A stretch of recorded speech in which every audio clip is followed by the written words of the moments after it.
Thank you. And thank you to the CanHep-C for the invitation.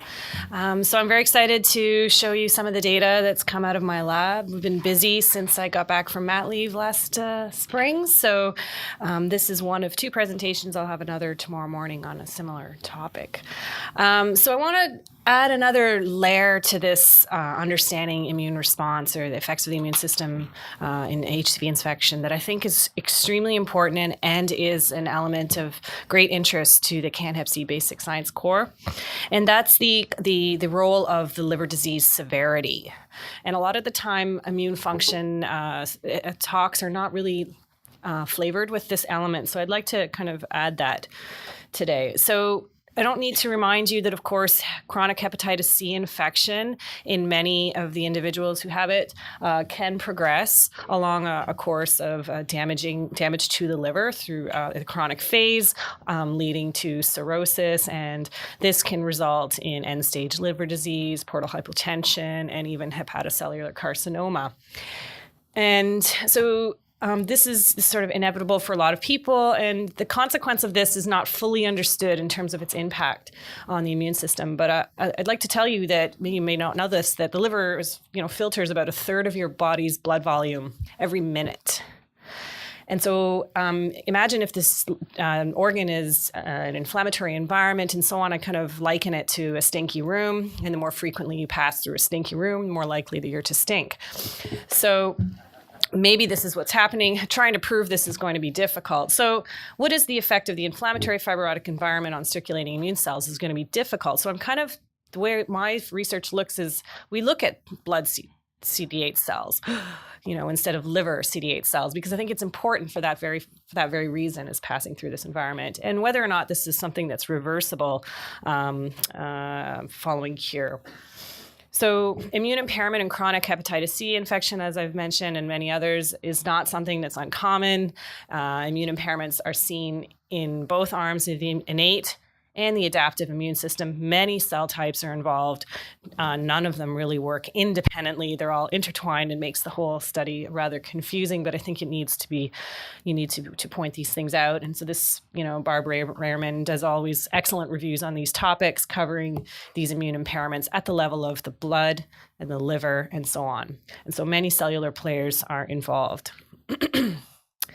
And so as you've heard, a lot of this immune dysfunction is very well described at the level of hepatitis C specific CD8 T cells. So the ones that we rely on to kill the virally infected cells in this chronic infection. And so there's all kinds of parameters from the time of their activation through their effector phase and whether or not they make it to successful and effective memory cells in acute versus chronic stages. And we have all kinds of parameters that have been well described to show this. And you would find a lot of these cells in the liver. To study them in circulation is actually quite difficult. They constitute a very small proportion of memory cells in the blood. And an added layer to this is that if you have advanced liver disease, there's been a recent paper to demonstrate that the likelihood of finding these hepatitis C specific cells in the blood is very, very low. And so then getting around this, they're trying to proliferate them in lab for like a week and then study their function. Now you're quite far removed from where they were in vivo.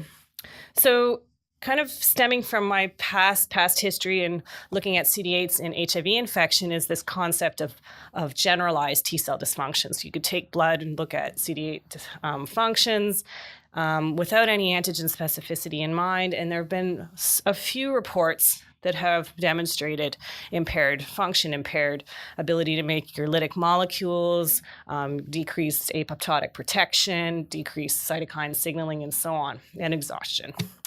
But the couple of studies that I've mentioned were not stratifying these on the basis of the liver disease severity.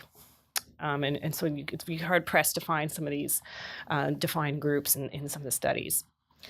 And so my first graduate student was able to begin to look at this. So her first study on looking at CD8 T cell dysfunction in hepatitis C and HIV co-infection was showing that in multiple subsets, we could see impaired response to cytokines. And so the blue and the red lines show that in HCV and HCV co-infection with HIV, we see reduced ability to respond to IL-7 and reduced ability to make the anti-apoptotic or anti-cell death molecules molecule BCL2.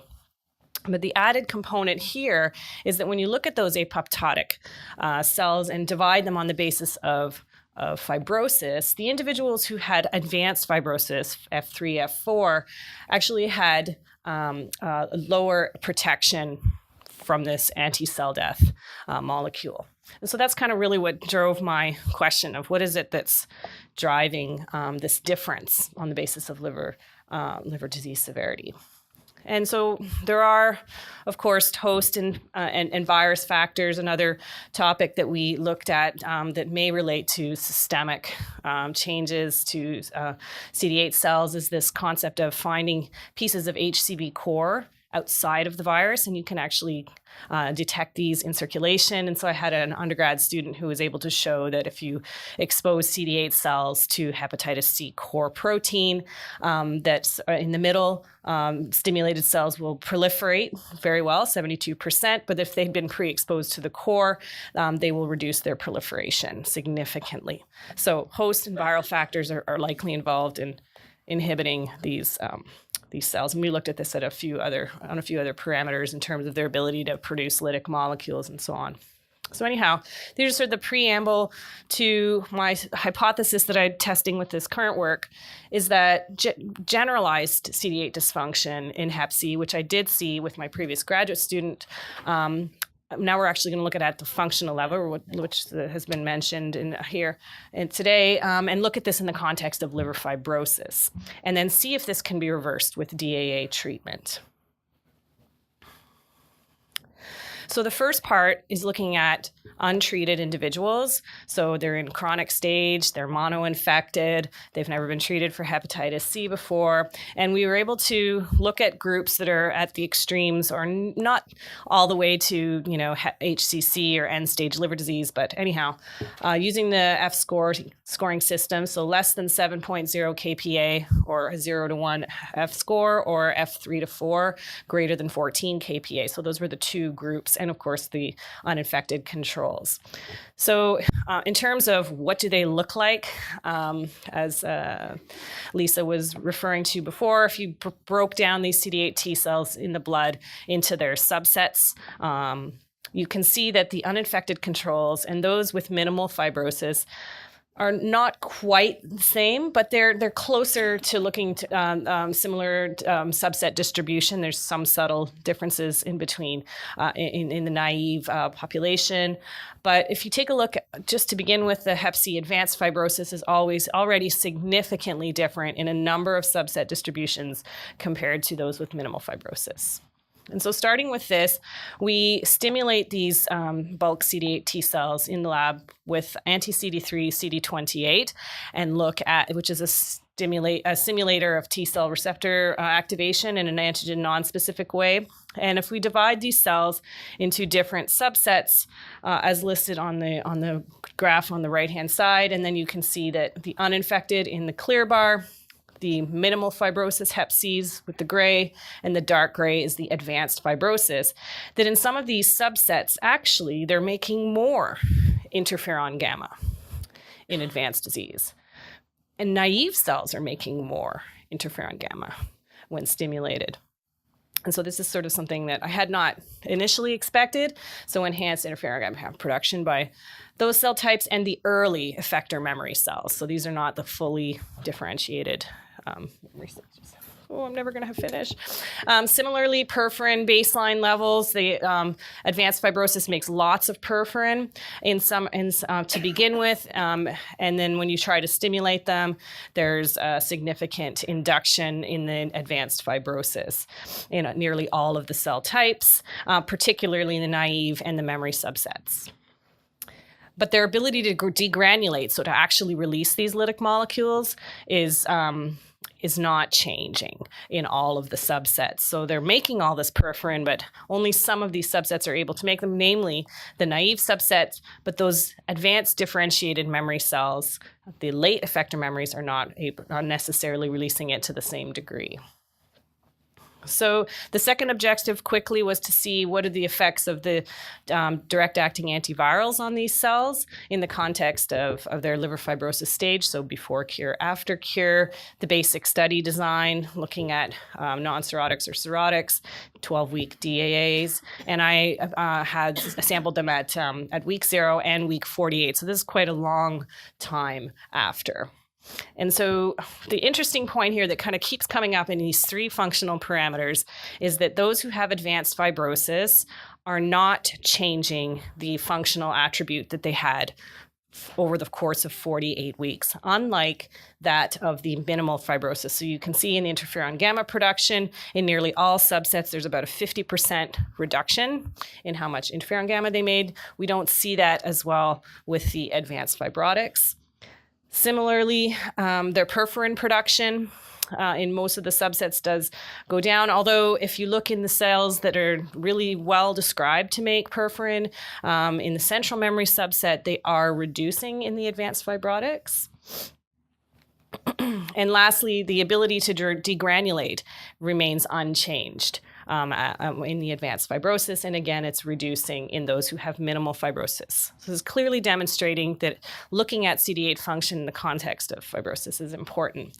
And so it's actually quite complicated in advanced liver disease, what's going on systemically in terms of immune activation, cytokine production, and so on. And so the patients that I'm typically looking at here are in the compensated stage, whereby there isn't a lot of bacterial translocation from the gut yet.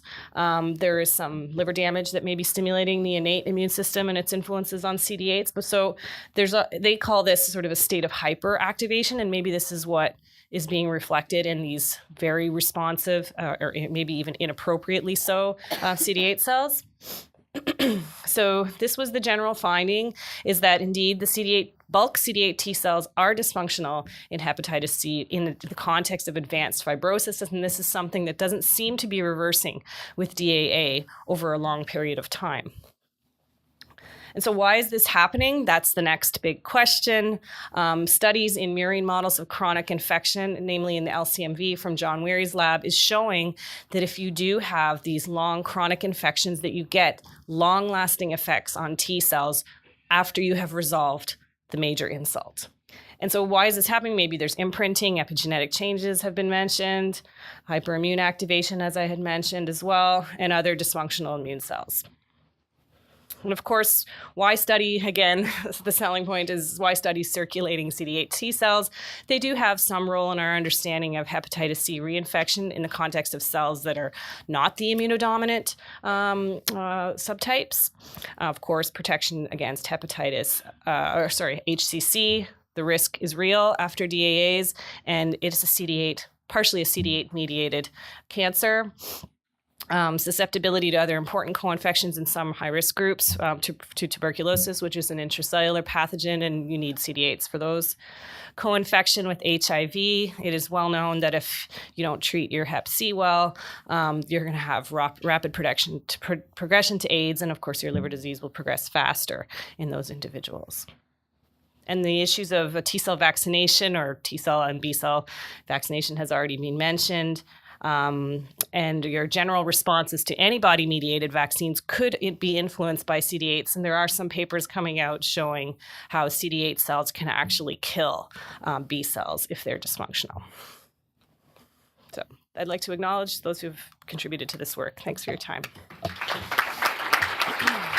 Thank you very much. I'll just start off with the questions. If you transplant these patients and you remove that inflammatory state in the liver, then what happens to the peripheral?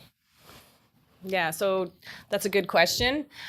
So I would guess from, as has been shown in the mouse models where you remove the insult, that the cells are still dysfunctional for a period of time.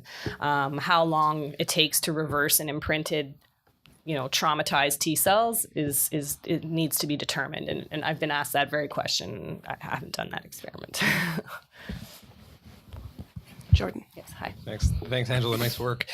Have you looked at a liver disease control, so a non-Hep C infected? Because I guess one of the questions is this cause or effect, and do you see this in other liver and diseases to other animals? That's a perfect question, perfect for my grants. And actually, it's one of an interest of mine is that I think what we are seeing is something that's going to be quite common to other inflammatory chronic liver diseases in the absence of the virus. And so I'll be able to show even some data on Saturday or tomorrow morning that shows a cell that's involved that's not infected, that we can definitely demonstrate that there are host factors related to the liver that can drive this. So certainly, like looking at inflammatory NASH, for example, would be the first candidate to show that this is a concept that we're going to see beyond the hepatitis C realm.